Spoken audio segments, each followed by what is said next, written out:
nice to sit on the bench on Jewish street, Židu gatvė in Kėdainiai. I've read somewhere that Jewish women in a poor neighborhood, used to come out to the street with a bowl of soup to eat it. If you think that it was a soup with meat and with some vegetables, no, I don't think so. Most probably it was a plain soup, maybe with a little bit of potatoes. That's how somebody described poor life of poor Jews in Kėdainiai. So at the same time, you see brick houses, which means that some of them were better off. Yeah, there were merchants and craftsmen and tailors and shoemakers and hat makers and jewelers and doctors and later on lawyers and later on politicians. This Jewish community filled the town of Kėdainiai since 1500s throughout to the Holocaust. Today this street is called the Jewish street, but it was not called so in the old days. It had the name Synagogue or Synagogue Street, and in general a lot of streets in Kėdainiai have different names today. So this abandoned house belonged also to a Jewish family, and here is a little sign on the wall which shows the old picture of it, and it's the junction of two streets, and this house was partly commercial and partly dwelling house of a Jewish family. Now the annex to that house is very interesting and unique object in the whole of Lithuania. It's a permanent sukkah, a permanent oil for Sukkot holiday. It's a little wooden annex. You will see it in a second. And why it is sukkah? Because here there is a big window in the roof. So when you sit in sukkah, you can open this big window and you can use this little annex as a sukkah. By the way, here it's for sale, so we can inquire what's the price. We are in one of the three synagogues in Kėdainiai. Today it's under the reconstruction. For long years it was a warehouse and a shop for construction materials, but we can clearly see that the women's section has remained. We can see the little arched windows over there. The main hall of the synagogue is here. The bima was here in the center, and the Aron HaKodesh was here, the ark was here, so we can clearly see the empty space, the white space between the two windows, and we can see some decorations of the walls, some color.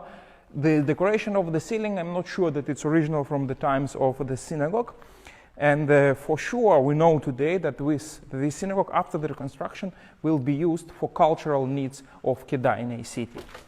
It was exciting to be inside the synagogue, which is under the renovation at the moment.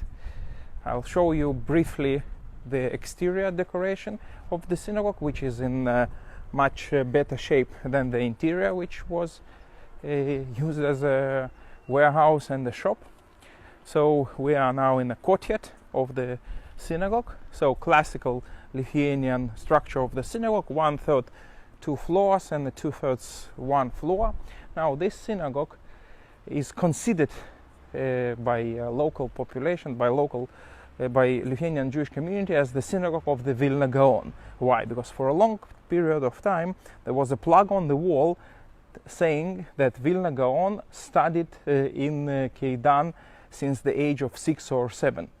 So his father was a rabbi, and he wanted his talented son to study at the yeshiva religious seminary, and he brought him to Kėdainiai in 1726 or 1727. At that time, Kėdainiai was known as a big center of Torah studies, and Vilna Gaon was accepted to the yeshiva, and he graduated the yeshiva studies more or less at the age of 10 or 11.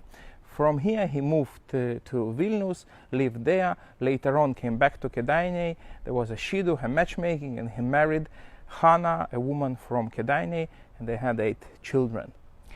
Of course, we'll speak more about Vilna Gaon during this tour and also in the other episodes of our virtual tours. Now we jump to the main street of Kėdainiai, the main street of the old city of Kėdainiai. Today it's called Didžioji, the big street. A lot of shops, a lot of dwelling houses. In the past, a lot of Jewish houses and a lot of Jewish shops as well. And I hold a book in a new binding. It's a book, it's a phone book from 1940. And here we have Kėdainiai as well, and we have a lot of Jewish surnames in the list. We have Goldberg, Lombik, Gotler, Gurvich. Chaim was the owner of the oldest pharmacy in Lithuania. There was a Kagan and one more Kagan, which is Cohen, yeah, Kaplan, and so on and so forth. The Jewish Volksbank on the main street, and then in the central bank on this street, and Berger and whatever. A proof of the presence of a big Jewish community here. Modern life of Kėdainiai today. Shops and coffee shops and young people coming out from the school and clerks who work in the offices or in the museum here and so on and so forth. So actually lively city, one of the 10 biggest cities of Lithuania. We are in St. Joseph Church in Kėdainiai. It's a wooden church which was built in 1766 and was never destroyed, was never burned down. Interesting decoration, quite simple, not very typical to the Catholic church, austere, but everything is wooden. We continue our virtual tour in Kėdainiai on street by the name of noble family Radzivill. And there you can see a big church which belonged to them, and it's a Protestant church. Radzivills, they were known as the first Protestants, or those who supported Christian reformism in Lithuania. In general, Lithuania remained a strictly Catholic country with a predominant number of Catholic people, but still there are small communities of Lutherans or Evangelic Protestant people. So here in Kėdainiai, in the town of Radzivill family, we can still see and visit a church of Radzivill. Now it is closed, so we can't enter, but it's open as a museum. It's not a really active church.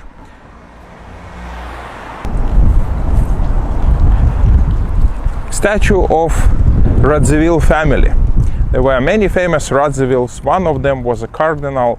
There were bishops, they were landlords. There was a period of time when they owned 2/3 of the territories of Grand Duchy of Lithuania. Lithuania today is a relatively small country. Once it used to be 17 times bigger than it is now. So Radzivills played a very important role in the history of Lithuania.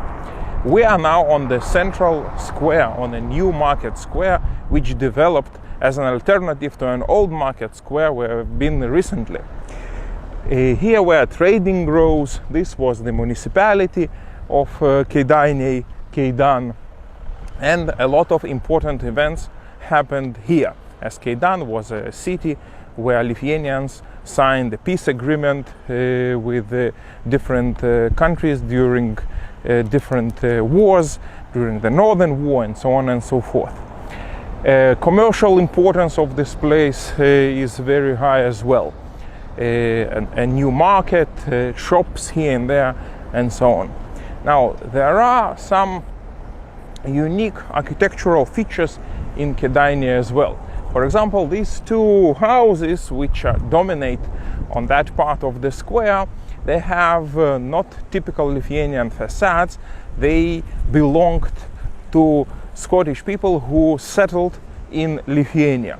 There are two versions how Scots got to Lithuania. One of them is that they were persecuted in Great Britain, and they ran away and found shelter at the estate of Radzivills. And another version is slightly different, that they looked for an alternative, looked for commercial opportunities, and were brave and traveled far away and reached let's say, northern and northeastern part of Europe, Lithuania.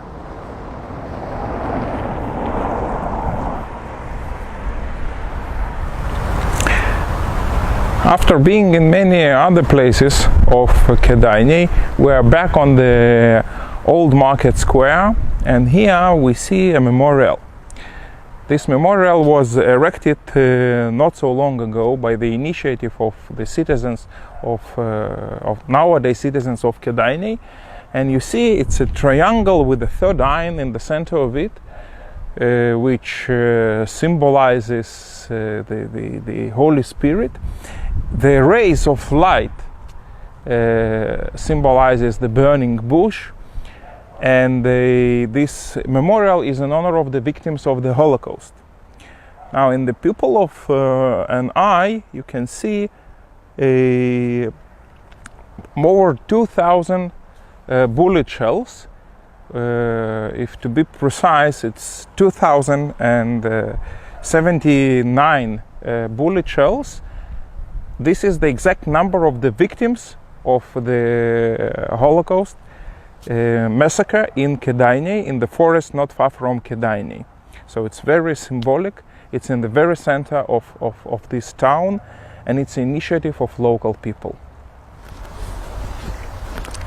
So we are on the old Jewish cemetery in Kėdainiai. There were two cemeteries. Right. One was older than this one, and this one also called the old cemetery. Old, of course. Not far from here. Yeah. And you see a lot of stones standing. Yeah. Of course, some of them are missing, but all in all, we can say that this cemetery is well preserved. Very good. And it's a good example for other towns. So there were efforts of Jews from all over the world to support the restoration and renovation of the cemetery, and also we can say that the local municipality, together with the multicultural center, they did a perfect job to support the initiative and to maintain the old Jewish cemetery, which is not in use since the Second World War. Yes. And here is an interesting tombstone. The name is missing. Here was a plaque with the name which is missing, but it's in the shape of a cut tree, which symbolizes that somebody died relatively young, as we say in Hebrew, before time. And also it has an anchor, or a shape of an anchor, which I don't know what the symbolism is. We are at the memorial site for 2,076 Jews of Kėdainiai that were shot dead at this place, at this trench. Yeah, this is the actual mass grave, one of the more than 200 mass graves in Lithuania. And the new inscription that was changed after the Soviet period, that didn't mention the Jews, says: "Auf dem Ort haben die Nazi-Rotzchim unsere ortige Behelfer ermordet 2076 Jiden." In this place, on 28th of August 1941, Nazi murderers and their local helpers shot 2,076 Jews of Kėdainiai. And the new memorial was erected not so long ago at the entrance to this terrible place, and it has names of Jews from Kėdainiai, and out of the 2,000 people who were killed here, local authorities succeeded to make a list of over 1,000 people who were killed here.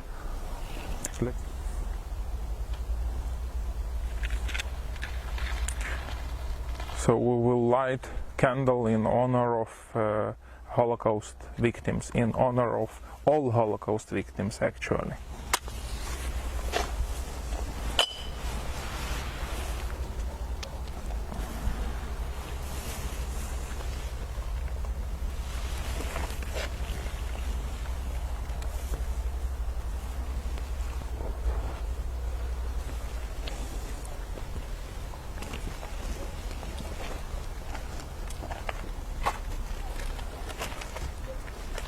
We find here people that we know personally, members of the families living in Israel or in the United States. Some of them got very shalomas. It is an uncle of my close friend, and we find even people that belong to our Gurevich family, our big family I mean. Gurevich Moshe, Gurevich Reuven, Gurevichute Liba, Gurevichus Nachumas, וכולי וכולי וכולי. I told it in Hebrew. It went out automatically. We find here names of our families. The idea and the initiative belongs to the director of Kedainei Historical Museum, and he and his colleagues, including Audrone Peciulita, the head of the Multicultural Center, they made really a great job identifying the names of half of the number of victims that were shot dead here. After visiting the old Jewish cemetery and the mass grave, we come back to the central part of the town. We are on the shore of the Nevezhis River, just next to the old city and the Jewish quarter, to summarize our virtual tour of Kedainei. So we have seen churches and synagogues and the Jewish heritage and Lithuanian heritage and the cemetery and the mass graves, and we have seen a beautifully preserved old city, interesting places. We have talked to Audrone, and this is the idea of our project, to show you the highs and lows of different places, shtetls, towns of Lithuania, and to show the tribute of local people to preserve and to keep the heritage, both their own Lithuanian heritage and the Jewish heritage, and how it is done in a nice way in Lithuania. Thank you for being with us and watching our YouTube channel or our Facebook page.